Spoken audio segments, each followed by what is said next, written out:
In this lesson, we will determine if a relation is a function. So a relation is just any set of ordered pairs. Any set of ordered pairs known as a relation. If that relation is also a function, that means every element in the domain is all of the x values or the input values.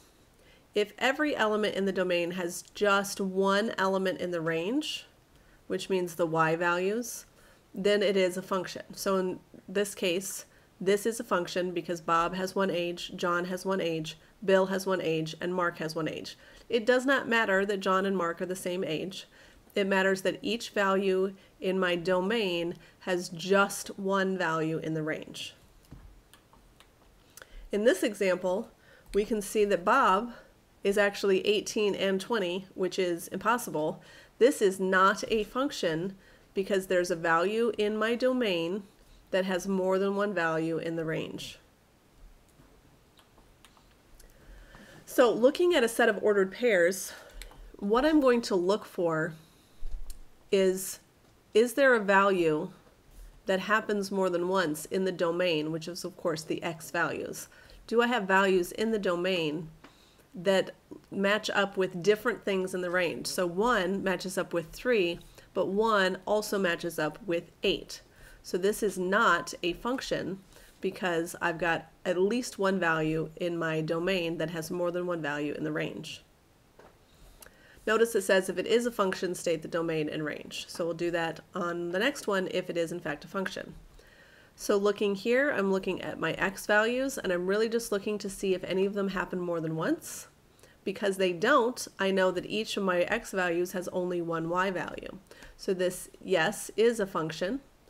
The domain is the set of all of the x's, so that would be, and I'm going to go numerical order. So -5 seems to be the lowest, then -2, and then 0, and then 1, and then 9, and then 11.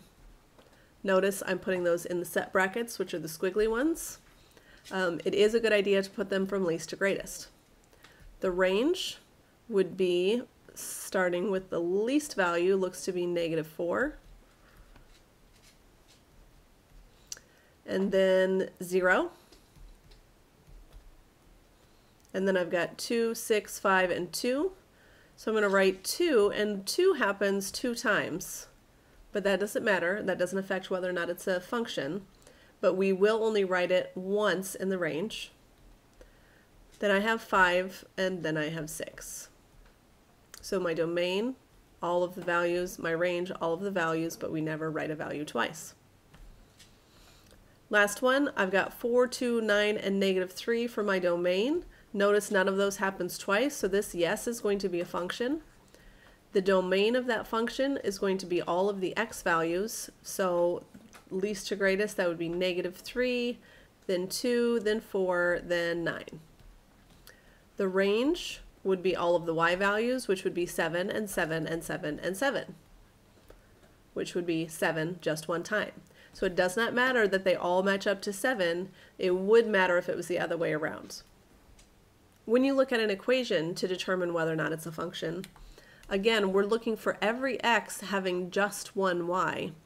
So looking at this first one, I can see that no matter what I plug in, this is going to be a nice straight line because it's linear. It's a y equals mx plus b equation. We know it's going to make a straight line. And I know that in a straight line, we just have that one x, every x has just one y. So you could certainly graph it to look at it, but yes, this would be a function.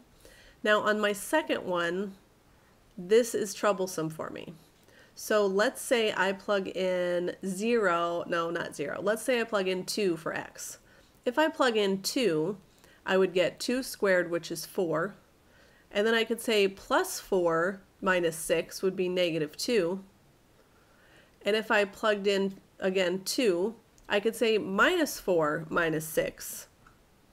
And that's not good because I really just plugged in the 2, and one time I got an answer of -2, and the other time I would get an answer of -10.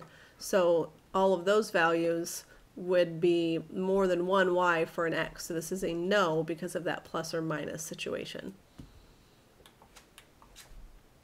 If a function is already graphed, or if a relation is already graphed, it's easy to see if it's a function by something called the vertical line test, which basically means if I can draw a vertical line anywhere on the graph and ever hit more than 1 point, it's not a function. So this, yes, would be a function, because as we can see, it wouldn't matter where I would draw that vertical line, the straight up and down line, I'm only going to hit 1 point.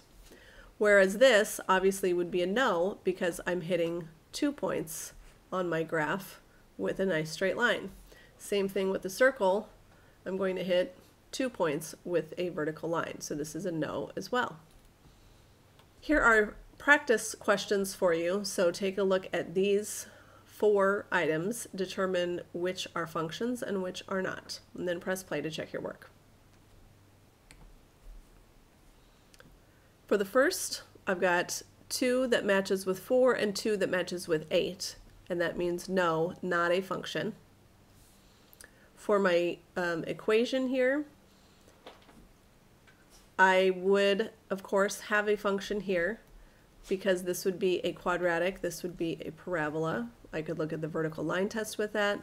Again, plugging in a positive 2 would give me the same answer as if I plugged in a negative 2, but that really wouldn't matter, because I'm looking at if I plugged in x and it got more than 1 y out, not if I plugged in x and got the same y as something else. The vertical line test here, I can see I'm only ever going to hit 1 point, so yes, this is a function.